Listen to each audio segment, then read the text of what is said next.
Good day. Today is Thursday, 2nd April 2026. And before I proceed with this program, let me remind you again to tick the like button and check your subscription to this channel. If once you've watched this program, you decide you like what you've heard and you wish to indicate that fact. Well, when I made my program yesterday, there was word out that the President of the United States, Donald Trump, was going to address the American people and make an address discussing the situation in the conflict with Iran. And I said in my program that I expected that the address, when it came, would be underwhelming. I said that is the pattern of this president's statements, addresses to the American people. They rarely say anything especially new. I thought that it was more likely that it was going to take the usual format of the media being brought into the Oval Office of the president, having exchanges with journalists, that sort of thing. Well, in terms of the format, it was different.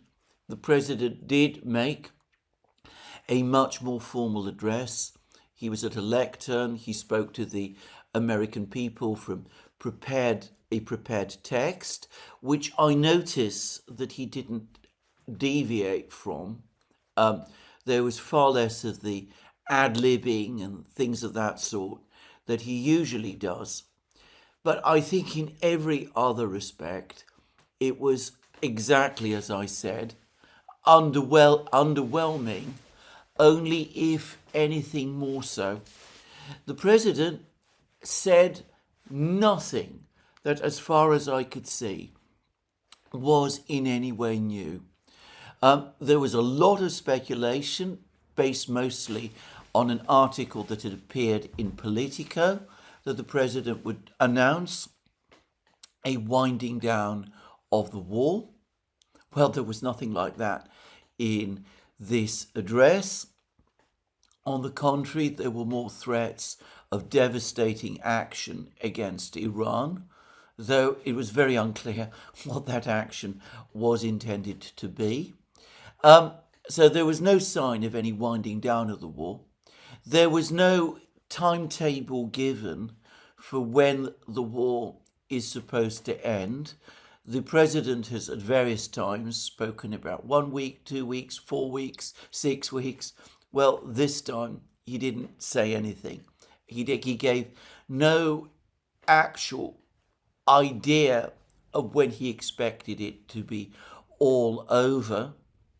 He appeared to plead this time with America's allies for them to come, to find courage, as he says, to open the Strait of Hormuz, to do it for him, to do it for the United States. He's never exactly explained why he thinks that they can achieve something that the far more powerful US Navy, and to be very clear, the US Navy is far more powerful than all of the navies of all of the allies of the United States put together. Why he assumes that any of these countries would be able to achieve an opening of the Strait of Hormuz, which he appears to balk ordering the US Navy and the US military to carry out. As a matter of fact, since the president's address, President Macron of France, never someone to hold back when he can say something that he apparently believes is clever and which will grab attention. Anyway, the president of France has made statements of his own, critical of President Trump, but also basically saying that a military operation to force open the Strait of Hormuz simply can't be done. Anyway, that's Macron. I'm not going to waste time discussing what he has to say. It's never, in my opinion, anything of any great importance. And to say it clearly, he doesn't speak for anyone else in Europe other than himself, even if on this specific issue, most European leaders, I suspect, privately agree with him. Anyway, Trump appeared to plead with the allies to open the Strait of Hormuz with him. He provided lots of explanations and reasons for why the war had to be launched in the first place. All explanations and reasons that he's given many times. He appeared to focus heavily on the nuclear issue again, talking about the determination of the regime in Iran to acquire a nuclear weapons capability and of its relentless quest to do that. Of course, the historical record tells a completely different story, as was pointed out by the president's own former director of counter-terrorism, Joe Kent. If Iran had actually had the objective of acquiring nuclear weapons at some point over the last 25 years, they would have acquired them. They've shown no sign up to now of having any interest in doing so. The previous supreme leader of Iran, Ayatollah Khamenei, had, as is well known, published a fatwa saying that this was prohibited under Islamic law, and Iran in the past had negotiated the Joint Comprehensive Plan of Action, which for a 10-year period essentially made it impossible for Iran to acquire the nuclear weapons capability that the US intelligence community repeatedly says Iran is not close to and appears to show no intention of acquiring. And going beyond that, President Trump's own negotiators, Steve Witkoff and Jared Kushner, have had various meetings with the Iranian foreign minister, Abbas Araghchi, and other Iranian foreign ministers, and both in advance of the attack in June of last year and in advance of the attack in February of this year, it appeared as if the negotiations were making progress, and it was the United States and Israel that instead decided to launch the surprise attacks on Iran, even as those apparently successful negotiations were underway. In summary, the president offered nothing new. He gave no indication of how he would end the war or of how the war would be ended. He gave no indication of any strategy, be it military or diplomatic. He said nothing that he had not said already. And, well, articles right across the media and the markets reacted very negatively to the president's address. Oil prices and energy prices, which had been falling in anticipation of an announcement that the war was winding down, well, they reversed and started to rise and rise fast, and financial markets, instead of rising as they had previously been doing, also in anticipation of some indication that the war might be coming to an end, well, the financial markets instead fell. To be absolutely frank, I have difficulty understanding why the president and his advisors decided to make this address at all. There was no obvious reason for it. It seems to me that if there was a plan to calm the markets, well, this address was bound to do the opposite, and that is how it is proved. If it was intended to reassure the president's supporters or to give them talking points as they come under increasing pressure and as the president's own popularity is falling, well, again, I can't see how this address helps in that way. Altogether, the overall impression was of a tired man, an increasingly tired man, who seems to have no real idea of how to get himself out of the mess that he finds himself in.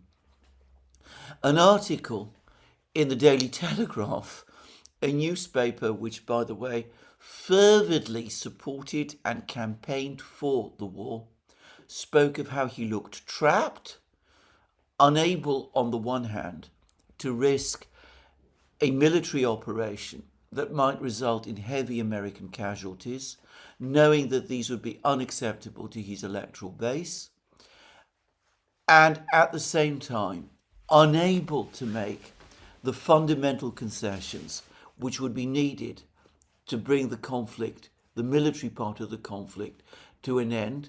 How the president looked trapped. And well, what is that if not the same point that we have been making on the Duran about the president for weeks, since before the conflict even began, when we have repeatedly said that he is in Zugzwang, in a situation where whatever move he makes, whatever step he takes, it will be politically bad for him.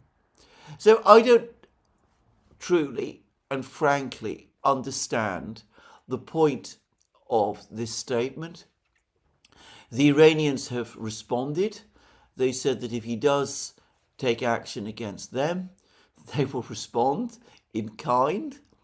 A Iranian military official has made a statement that the United States and Israel are actually clueless about the true extent of Iran's arsenal.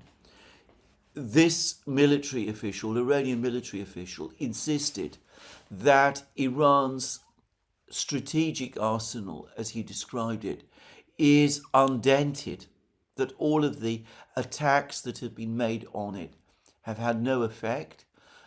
He also says that Iran is busy still producing more missiles and more drones, that its factories, and he hinted that some of these factories are also operating underground, that the factories, that the missile and drone production factories are unaffected, and that production will continue to grow, to increase.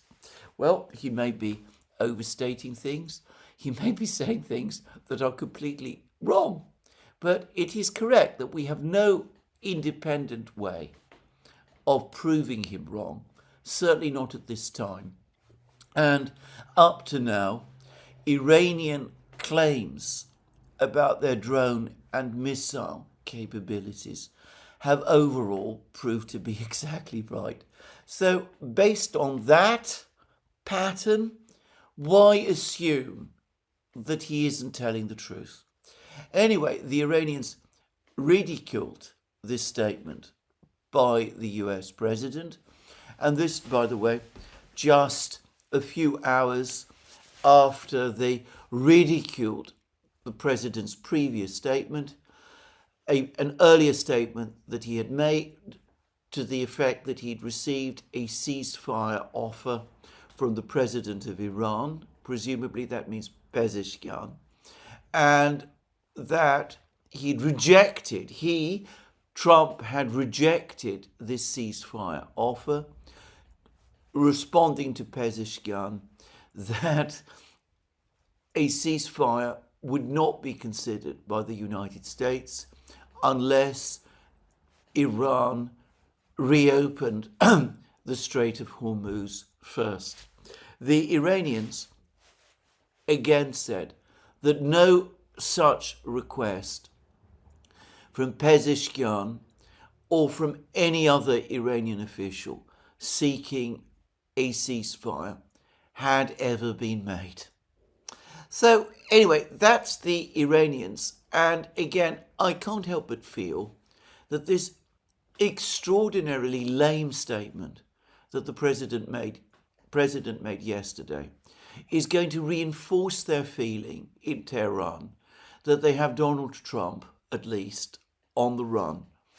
And that is going to make them even more determined to stick to doing what they're doing, controlling the Strait of Hormuz, launching more drone and missile strikes against Israel and other targets across the Middle East, because from their perspective, the strategy appears to be working. And in fact, the Iranian media today are actually saying that Iran, in the aftermath of President Trump's address, is now considering actually stepping up, increasing the level of its missile strikes against American targets across the Middle East. And, well, that some of these strikes have been devastating appears to be true. There are admissions that the American bases across the Middle East have had to be, to a great extent, abandoned. There is criticism of the Pentagon for not establishing sufficient defenses for these bases. Well, that may all be true, and it may be something that the United States needs to think about in the future, but it doesn't address the existing problems. Whatever solutions the United States eventually comes up with to deal with drone and missile threats, they are weeks, months, probably years away. They will not change the current calculus for the moment. So anyway, a completely empty speech by the President of the United States. Again, to repeat, I am not sure why it was made. Presumably, there must have been some reason. Maybe the President thought that this would help him with his poll ratings, which are sliding. But frankly, to me, the effect is the opposite. The impression is of a man without ideas. Now, on the other side, it isn't like that at all. And perhaps far more important than Trump's address are the actions of China and Russia, the two other great powers that are starting to make significant diplomatic moves. Now, I have discussed in my previous program the meeting that took place in Pakistan between the foreign ministers of Pakistan, Saudi Arabia, Egypt, and Turkey, and how the Pakistanis are trying to position themselves as mediators, coming up with a plan for some kind of ceasefire, or as we shall see, cessation of hostilities. Over the course of that meeting, the foreign minister of Pakistan said that Pakistan's initiative has the full backing of China. China is, of course, Pakistan's oldest and most consistent ally. And directly after that meeting, the foreign minister of Pakistan flew to China, where he met the Chinese foreign minister Wang Yi, and they published a 5-point proposal. Now, I'm not going to pass it because, as is always the way with documents of this kind that come out of China, it is extremely generic. It basically says things that on the face of it are unobjectionable, such as that there should be a cessation of hostilities, that there should be freedom for shipping, civilian shipping, not warships, to pass through the Strait of Hormuz, since continued attacks on civilian targets, including civilian infrastructure, must stop. It's all very, very open and very vague. Essentially, it should be seen more as a kind of statement of intent than actually a workable plan. It is never China's style, I have noticed, to set out a detailed plan to resolve a conflict. Rather, China likes to set out statements of what might be called principle as it tries to persuade the parties to begin negotiations. And one of these 5 points is that there should be negotiations, though China, as always, is actually very vague as to who should be the parties to these negotiations. The United States and Iran, obviously, but what exactly is the role of Israel or of the Gulf states or all of those? But anyway, I think that this is an important move.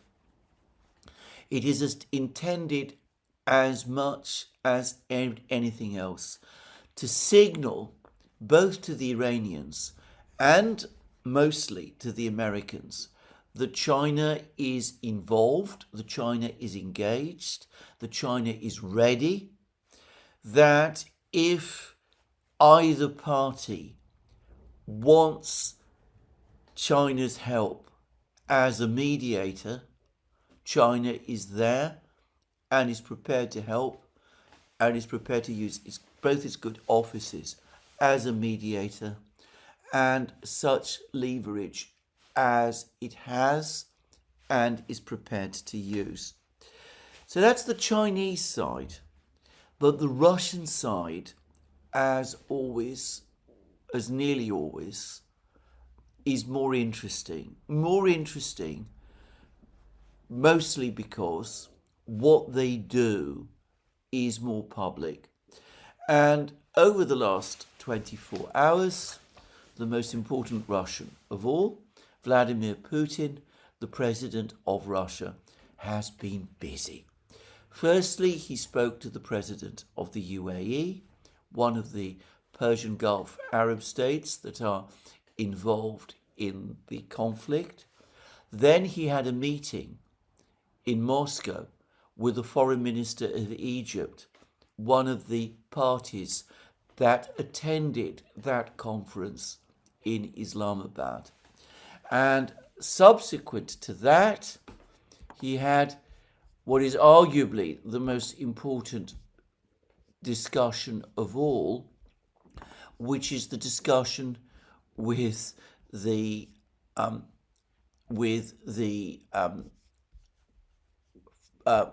Crown Prince and Prime Minister of Saudi Arabia, MBS, who, as everybody knows, is Saudi Arabia's de facto ruler. And the Russians today have published a readout of this conversation between Putin and MBS, and I will read it out. A range of issues related to the crisis in the Middle East was thoroughly discussed. Serious concern was expressed regarding the deteriorating military and political situation in the region, civilian casualties, and the destruction of strategically important infrastructure. Both sides emphasized the need for a rapid cessation of hostilities. Now, this is an important choice of words. There is a difference between cessation of hostilities and a ceasefire. A ceasefire is a temporary stop to the fighting. It's not intended to be permanent. A cessation of hostilities is exactly that. It is a situation where hostilities cease. In other words, it is intended to be permanent. The Iranians are saying that they are not interested in temporary ceasefires. They want guarantees that if the fighting ends, it will never resume. And the choice of words that the Russians are using in this readout points in exactly the same direction. The Russians also are talking about a cessation of hostilities, a permanent end to the military part of the conflict. And note that they are suggesting that the Saudis, that MBS is agreeing with them. Both sides emphasized the need for a rapid cessation of hostilities and the intensification of political and diplomatic efforts to achieve a long-term settlement of the conflict with due regard for the legitimate interests of all parties.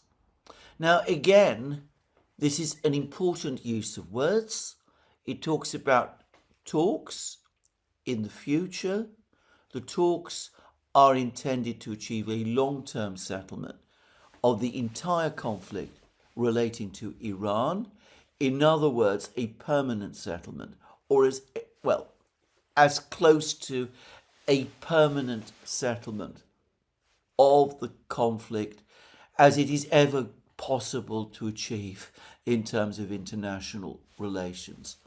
And notice that it is to be a permanent settlement with due regard for the legitimate interests of all parties.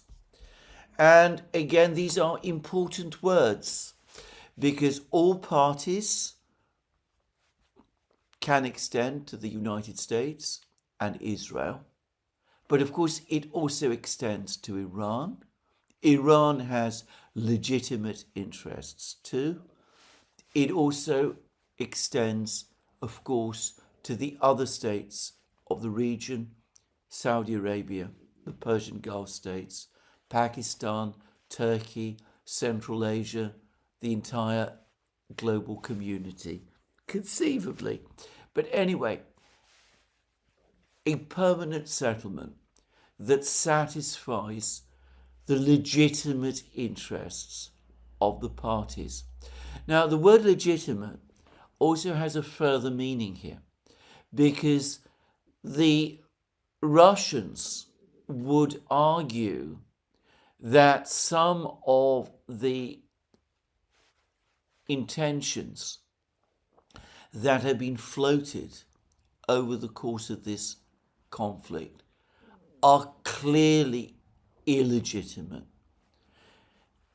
When people in Israel talk about killing the head of the snake, cutting off the head of the snake, in other words, seeking regime change in Iran, when the President of the United States talks in that way also, when the President of the United States and his officials and the Israelis talk about Iran dismantling its entire arsenal of conventional weapons, of ballistic missiles, and of Iran abandoning key principles of its entire foreign policy in the Middle East, the Russians would say those sort of demands are not just unreasonable, they are illegitimate. When the United States demands that Iran cease to enrich uranium entirely, something which Iran has a right to do under the provisions of the Nuclear Non-Proliferation Treaty.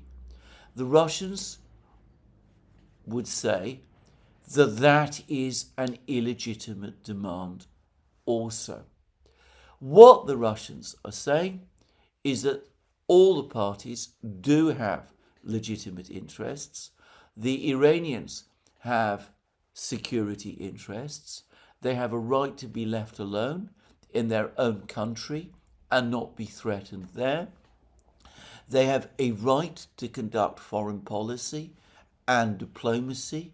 They have a right to express their opinions about aspects of the international situation.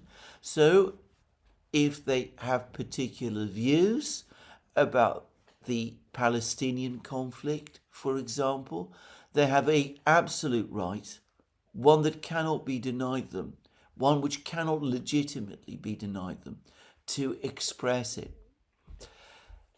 But the Iranians don't have rights to threaten their neighbors, to develop nuclear weapons, to seek the destruction of states, be it Israel or any other. Those sort of demands, those sort of intentions are clearly illegitimate. I should stress, by the way, that I have never heard or read in any place any Iranian official actually express demands of this kind. At least, certainly not before the current conflict began.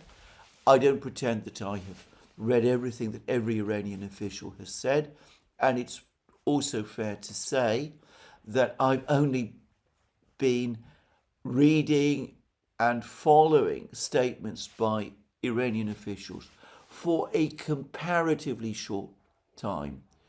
But so far, from what I can see, Iran has always said that it is not interested in acquiring nuclear weapons, that it is not aggressively minded towards any state, any other state, that its alliances are of a defensive, not aggressive nature. I know many people would dispute this, but that at least is what the Iranians are saying. And what the Russians are saying in this readout is that if what the Iranians say is true, they're simply articulating their legitimate interests which should not be denied them.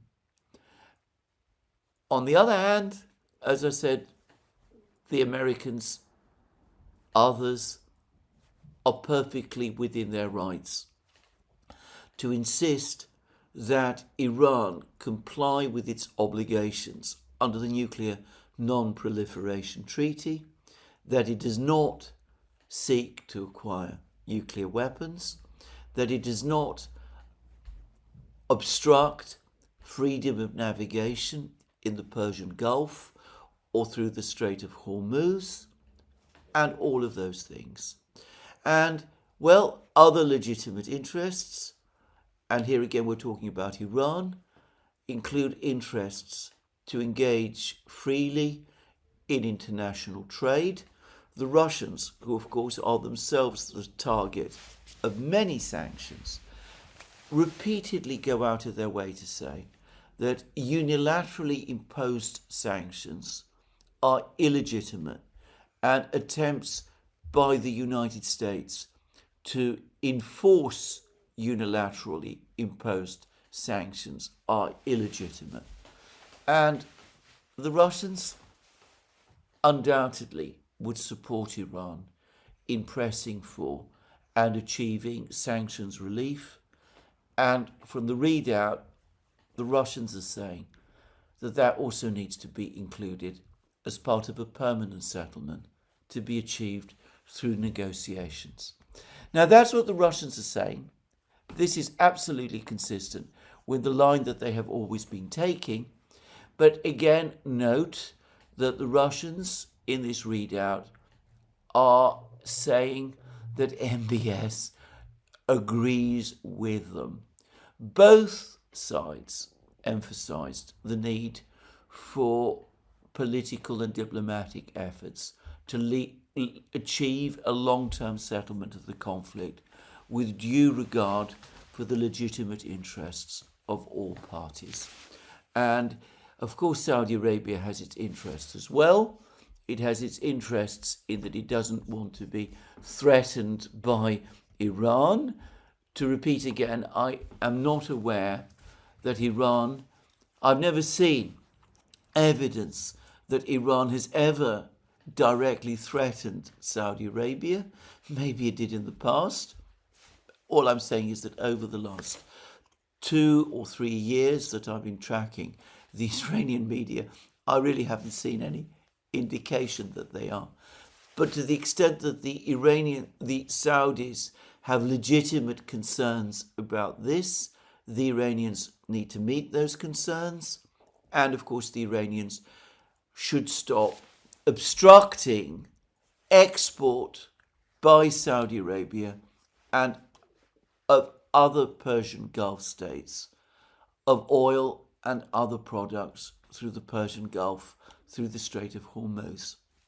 Anyway, the readout then continues, and it does say more things, and they're quite interesting, so I will touch on them, though these points that I've made are the most important ones. It was noted that the problems with energy production and transportation resulting from the crisis, notice that there's no mention in the readout of the Strait of Hormuz or of the fact that the Iranians have imposed this toll booth, as Pepe Escobar called it, on the Strait of Hormuz. I've, by the way, seen lots of people take up that expression all over the place, again without any attribution, but never mind. It was noted that the problems with energy production and transportation resulting from the crisis are regularly impacting global energy security. In this regard, the importance of joint work underway with Russia and Saudi Arabia in the OPEC Plus format to stabilize the global oil market was emphasized. And satisfaction was expressed with a high level of Russian-Saudi multifaceted cooperation achieved, which is developing in a friendly and mutually beneficial manner. Now, here we see the Russians, again, very careful, as they always are, to balance. They've made no secret of the fact that in this conflict, they believe that Iran has been attacked, that it is the victim of aggression, that it is defending itself, and that it is therefore ultimately in the right. But the Russians, at the same time, want to maintain good relations with Saudi Arabia because that is in their own interests. And what they're telling the Saudis is this: look, we understand that at this time you cannot export all your oil. The Strait of Hormuz is closed for the moment. We are going to do what we can to stabilize global markets, to provide at least our friends, China, India, other countries like that, with oil and energy products to the extent that you no longer can. That is necessary for us both to do, for us both. We do not want a collapse of the global economy, the only effect of which would be a further collapse in global energy prices.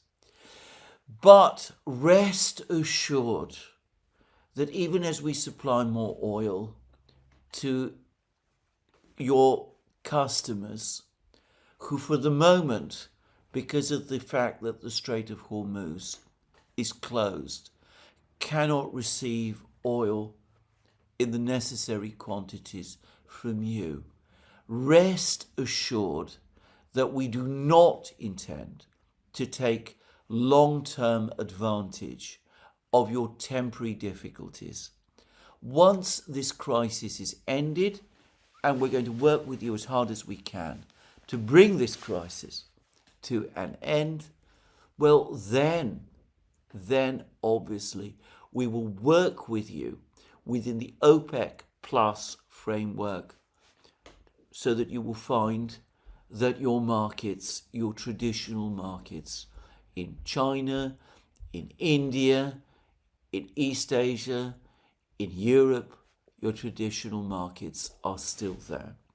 And notice again the way in which the readout ends with further invocations of the friendly relationship between Saudi Arabia and Russia.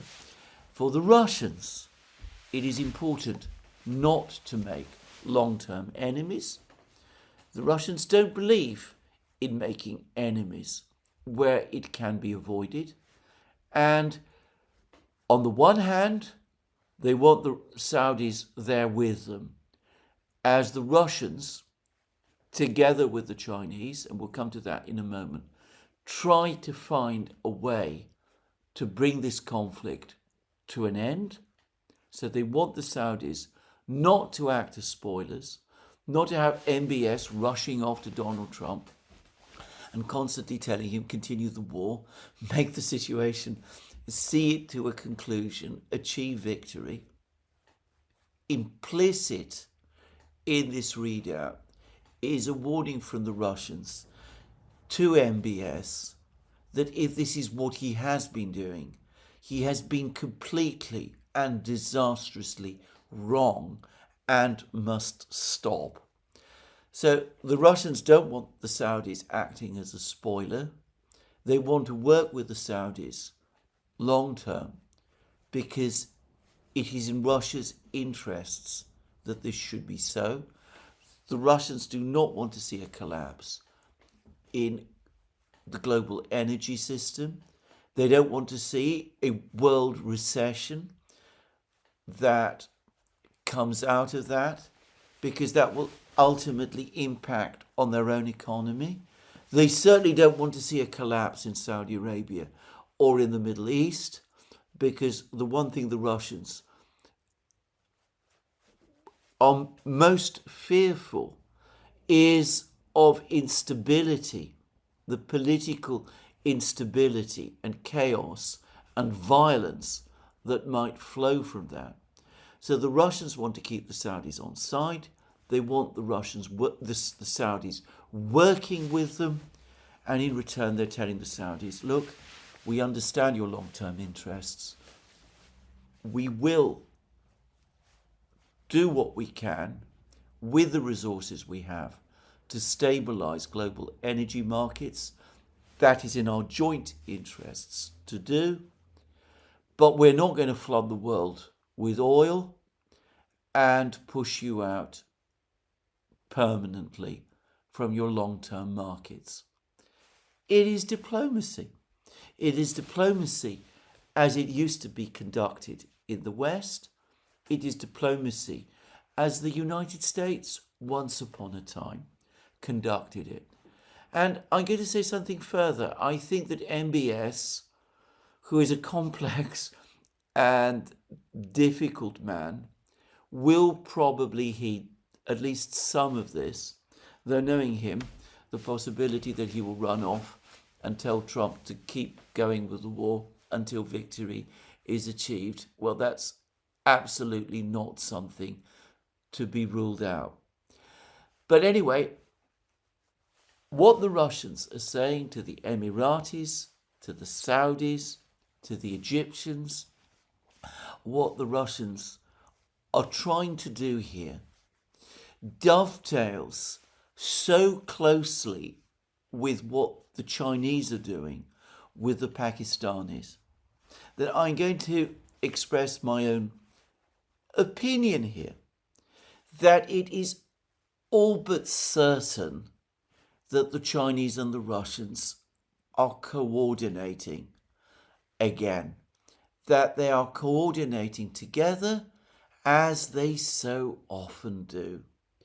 In other words, they are working together, they are taking the first steps to try to work towards a resolution of the conflict, the cessation of hostilities that this Russian readout talks about, the one that the Chinese have told the Pakistanis that they also want to see, and the final resolution to the conflict in the Persian Gulf, to the crisis between the United States and Iran.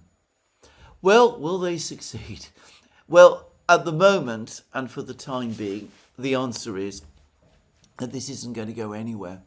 For the moment, even if the Iranians might conceivably be interested in some of this, judging on what the President of the United States had to say over the course of his address, the mood in Washington continues to be escalatory. We have done a program on the Duran with Alex of Redacted, and he worries about what might happen, what the United States might conceivably do over the Western Easter holiday. Would this be the moment when the markets are mostly closed, when the United States is going to launch some kind of big military operation? I said earlier in the program that I had difficulties understanding what the President of the United States intended by the address that he gave, which seemed to me so empty of ideas.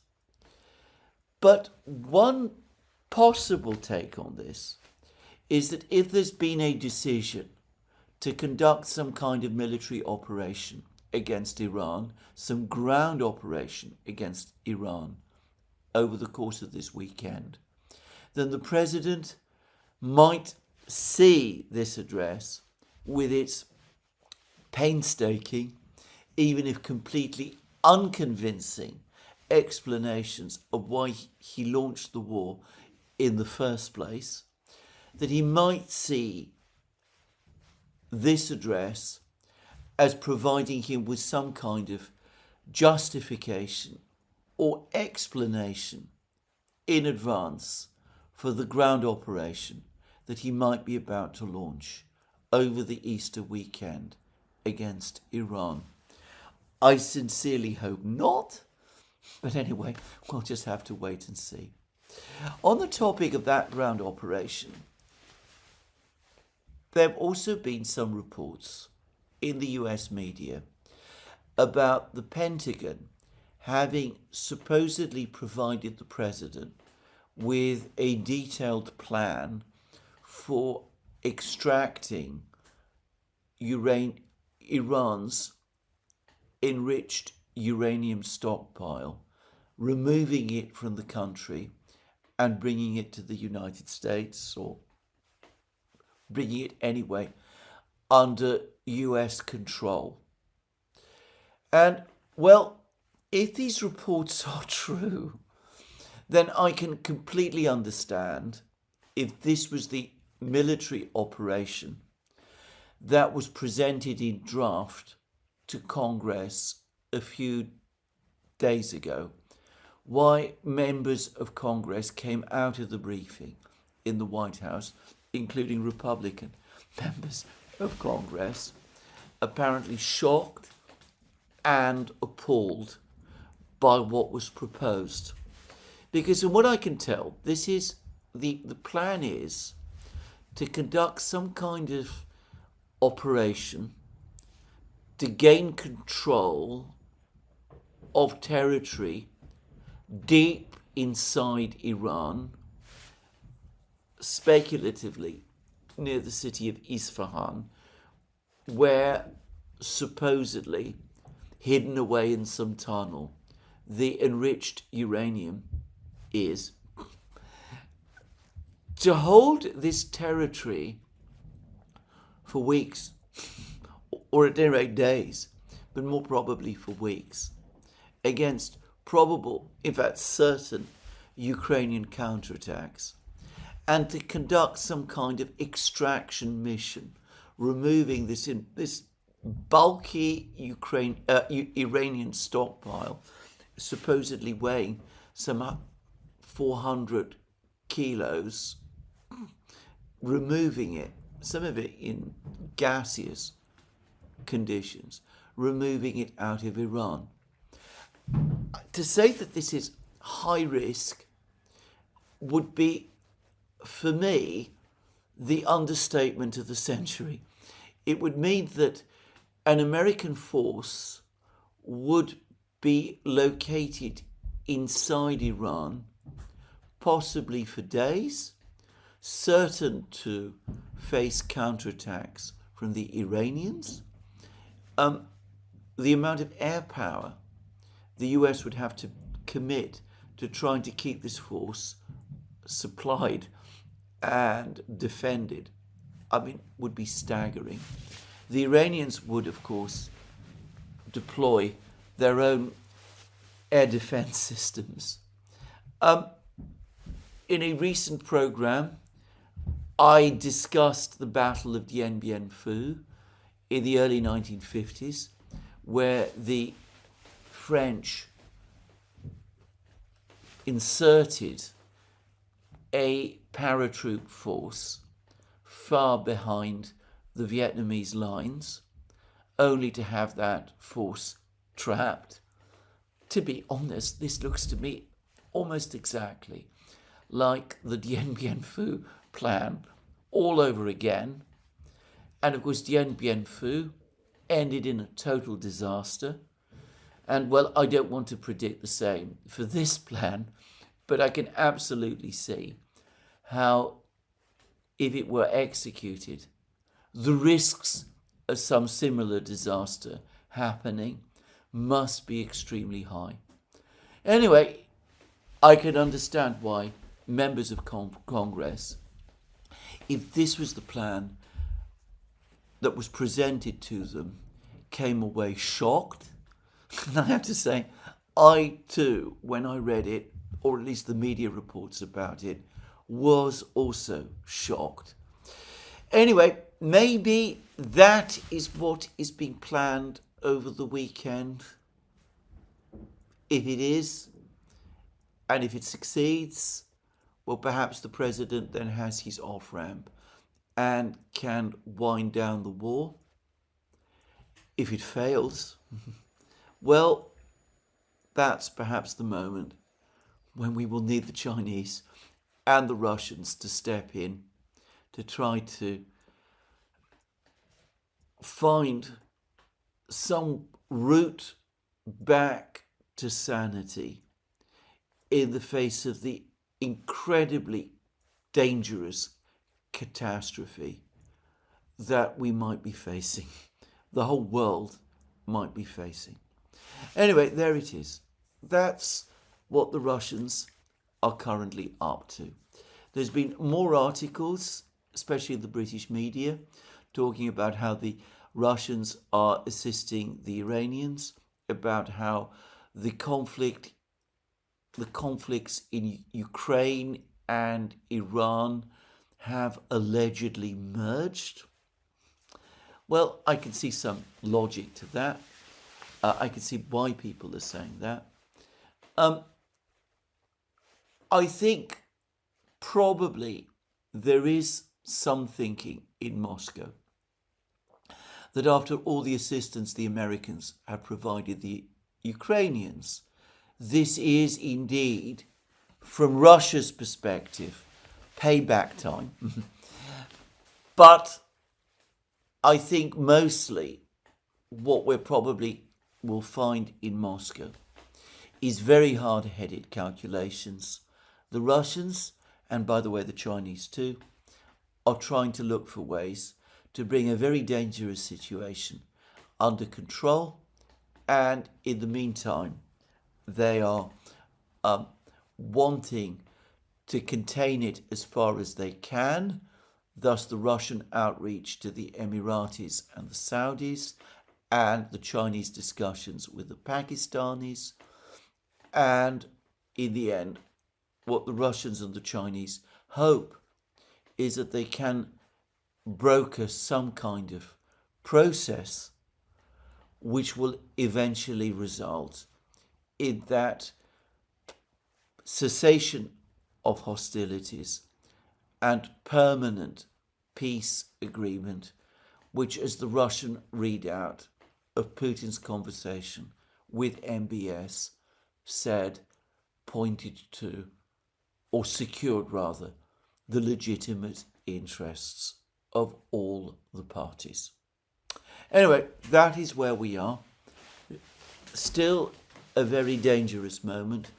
Indeed, a moment that in most respects is becoming more dangerous. Alex of Reportify pointed out that we have about until late April before the situation in the global economy becomes, well, beyond disastrous. The time frame is very, very tight, very difficult in terms of time for diplomatic action to become effective. I wonder to what extent the president and his officials understand that. They, of course, also have to worry about the depletion of their arsenals. Well, I've discussed this in many places. But this is one of the great problems when wars of this begin, because military time may move very fast, but diplomatic time tends to be much more slow. And to be honest, if I had to say, the idea of achieving a cessation of hostilities by late April looks to me to be effectively beyond reach. Anyway, that's the situation in Ukraine. Now, so in the conflict, rather, in the Middle East and in Iran. Let me now turn to the situation in Ukraine. Now, Zelensky has again been busy telling everybody that he wants a ceasefire. He says once again that he's prepared to meet with Putin anywhere that Putin wants, except Russia or Belarus. He's talked and floated the idea of an Easter truce. The Russians, in the person of Yuri Ushakov, Putin's key foreign policy aide, have basically said no. They're saying none of this makes any sense. None of this is new. They're not in the business of seeking temporary ceasefires. Even the Easter ceasefire really makes no sense at this time. Certainly not without a coherent, structured proposal intended to bring the conflict to an end. Ushakov also repeated that though the Russians have been briefed and are in contact with the Americans about the meeting, the recent meeting between the Americans and the Ukrainians, the Russians see no reason at the moment to revive the trilateral talks, the ones that took place in Abu Dhabi and Geneva, between the Russians, the Ukrainians, and the Americans. The Russians say that the Americans are, for the moment anyway, overwhelmingly focused on the Iran conflict. So there's little point in pressing forward with those trilateral talks. My own sense is that the Russians have no real interest in the trilateral talks at the present time. And Ushakov pointedly said that when it comes to Donbass, if Zelensky is really serious about bringing the war to an end, he absolutely does need to make the decision finally to withdraw Ukrainian troops from Donbass. And unless and until it happens, the negotiations are basically stuck. And this, by the way, brings us back to the big topic of what the significance of Donbass is. I remain skeptical or doubtful that the Russians have ever agreed, at least explicitly agreed, to a ceasefire in Zaporozhye or Kherson regions if the Ukrainians withdraw from Donbass.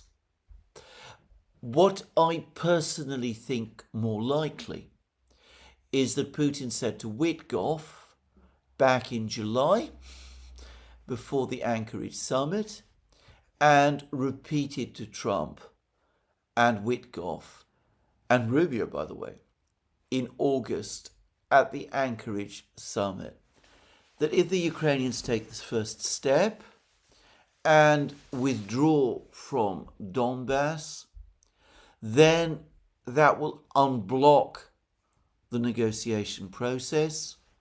And at that point, the Russians might indeed start to show flexibility on certain undisclosed issues, which I am not going to spend any more time speculating about. Anyway, Ushakov is saying that unless and until the Ukrainians do withdraw from Donbass, talk of a peace settlement of the conflict is beside the point, because negotiations to settle the conflict haven't even reached first base. That is my take of the Russian position at the present time. The bigger story is that I don't think the Russians feel under any pressure to conduct negotiations, and probably from their point of view, this is not a good time in advance of their spring offensive for them to conduct negotiations. They have recently announced the capture of Lugansk, the whole of Lugansk region. So in Donbass, the only part of Donbass that remains to capture is basically the cities of Slavyansk and Kramatorsk and a few other smaller places, Druzhivka, Dobropilye, and the part of Konstantinovka that the Ukrainians still control. If there is no resolution of the conflict now, if the Ukrainians don't withdraw from this part of Donbass, well, the Russians are going to capture it anyway. Obviously, that will mean Russian soldiers will die in the process. But by now, the Russians have become hardened to that. That is the effect of war. And they will say to themselves, well, if negotiations ever do get started, again in late summer, autumn, we will be in a stronger position, because by then Donbass will either be fully under our control or will very shortly come under our control in ways that it is no longer possible to dispute anymore. So that, I think, is what the Russians probably are saying to themselves at this time. Now, it ought to be said that they do still have other things that are taking place in the war, which must be uncomfortable for them. The Ukrainians have recently ramped up their drone attacks in Russia. There is a claim today in Reuters that the Ukrainians have successfully knocked out 40% of Russia's ability to export oil.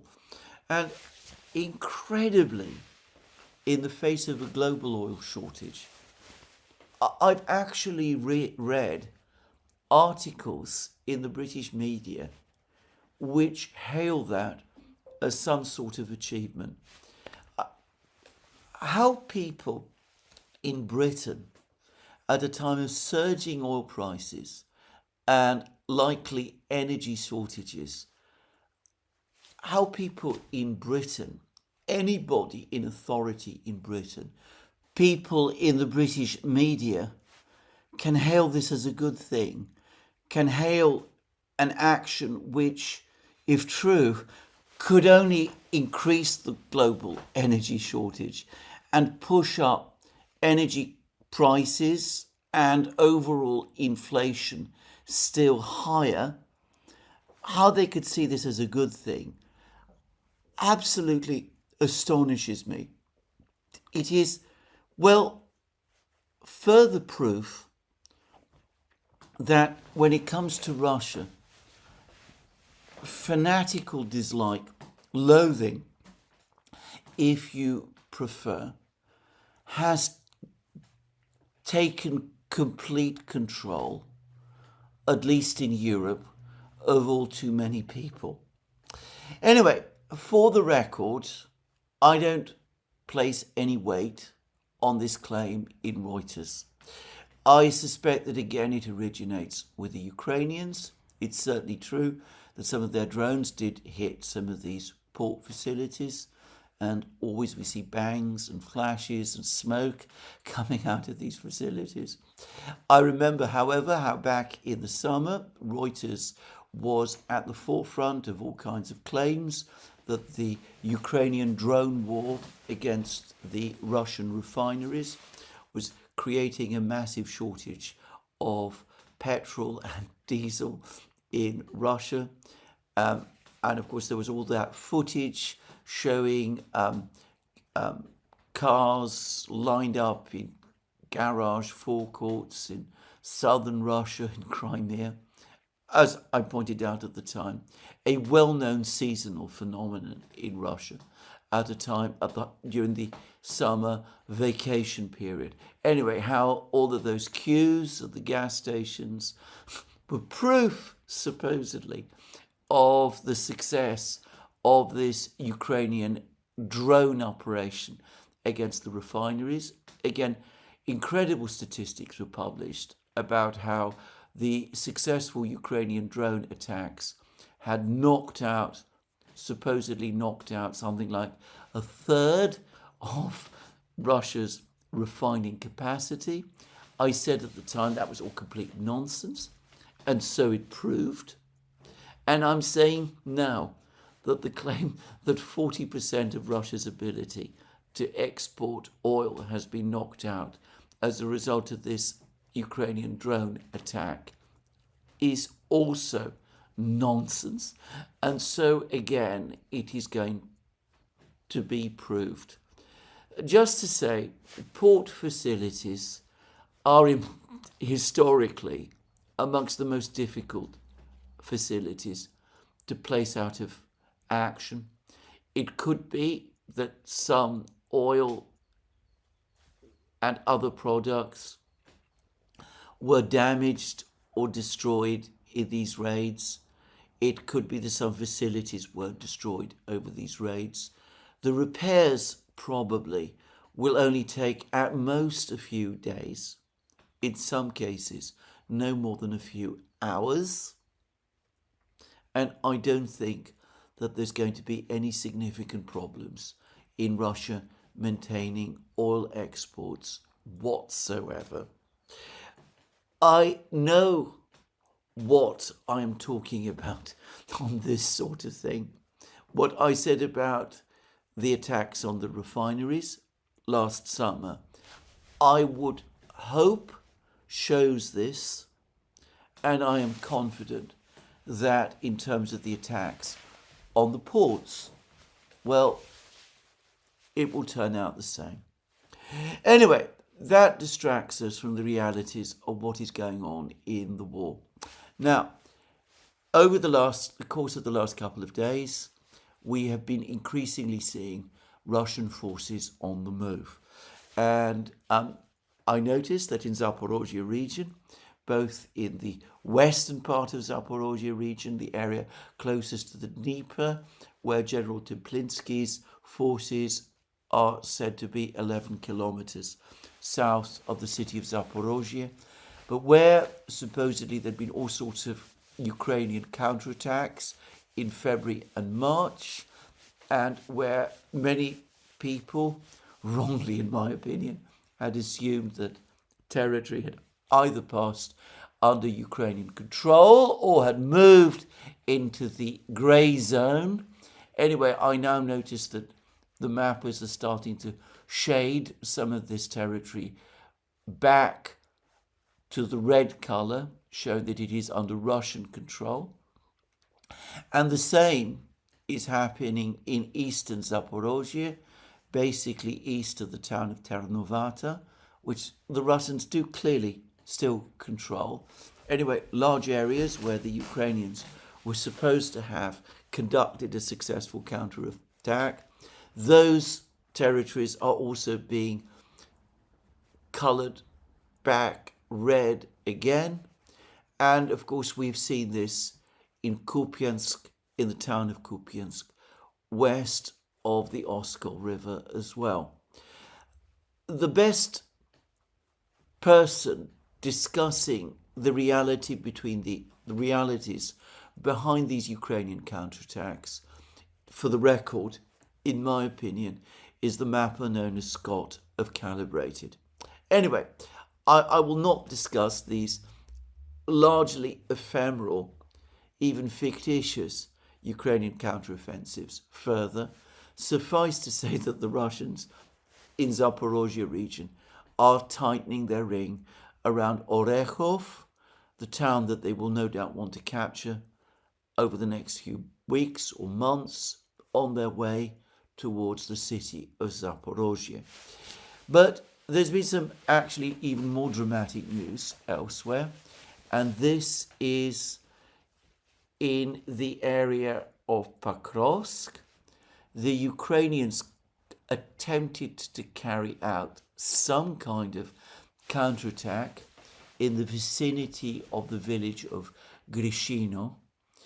There are lots of reports that the Russians now are in full control of Grishino. But interestingly, the Russian Defense Ministry has never published confirmation of this. They've never formally claimed it as being under Russian control. Probably, my guess is that they have been anticipating a Ukrainian counterattack, and over the last couple of days, there was indeed a Ukrainian counterattack in the Grishino area, and it was a disaster. The Ukrainian column moved. It's not clear whether they were trying to retake Grishino or advance all the way to Pakrovsk, but they were caught in the open by the drones of the Russian Rubicon group, and the pictures of destruction have been horrendous. And there is a long article on the Substack site of the writer known as Events in Ukraine, in which he discusses the furious recriminations in Ukraine over the disastrous failure of this counterattack.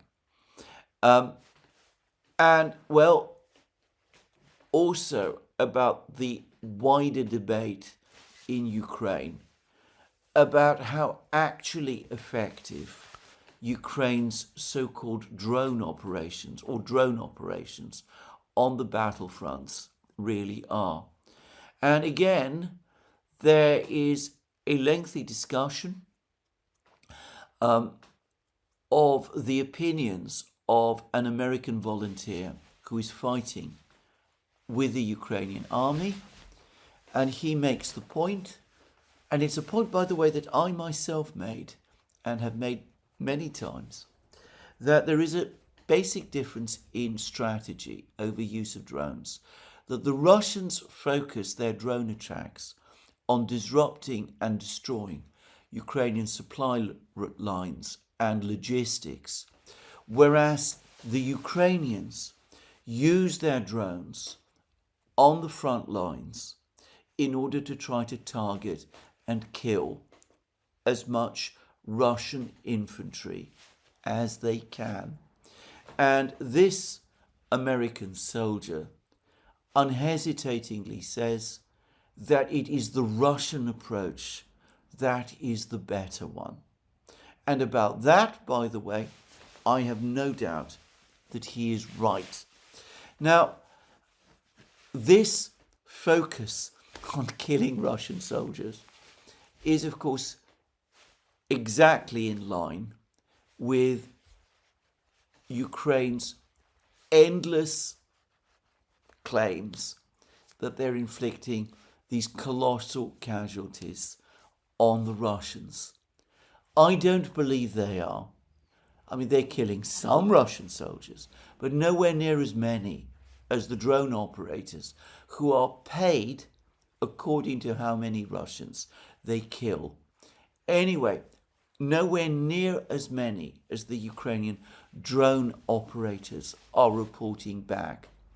Whereas the Russian attacks, Rubicon's attacks on the Ukrainian logistics system, are inflicting real damage.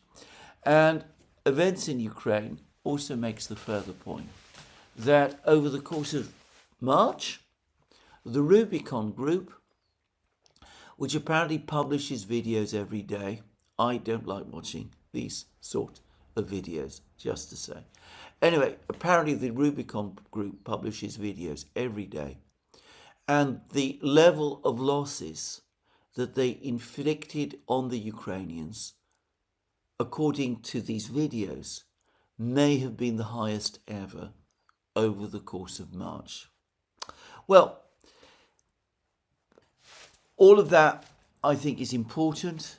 I think that this year we are going to see the narrative about the Ukrainian drone war fade away. The blogger Events in Ukraine actually points out that there is even argument about this within Ukraine itself, and that those Ukrainian commentators who are closest to the army actually are the ones who are most skeptical about the long-term viability of the drone war and are most skeptical about the claims that are made about it. But in the meantime, everywhere, the Russians do continue their advance. And there's been further reports now that the Russians do indeed control roughly 50% of the town of Belitska, north of Rodinska, very much in the way that the Russian newspaper Redovka was claiming. There's been further footage which confirms, or appears to confirm, that the Russians have mostly cleared the industrial district in central Konstantinovka, and the Russians appear to have gained control of the main supply lines to Liman as well, creating conditions where the Ukrainian garrison in that town might indeed be trapped. It is not, in my opinion, the Russian offensive yet. But we are drawing ever closer to that point. Given which, why would the Russians be interested in negotiations now? In a sense, both the Iranians and the Russians are in the same position. For the moment, at least, in both wars, the situation is developing favourably to themselves. Given that this is so, they are under no great urgency or pressure to rush into negotiations or agreements, because they know that in a few weeks or months' time, their diplomatic position is going to be stronger than it is today. It is we in the West who should be trying to negotiate, because it is we whose negotiating position is going to become weaker. That has been the consistent truth about the war in Ukraine, but it is becoming more urgent there by the day, and it is especially urgent in relation to the conflict with Iran. So far, negotiations, serious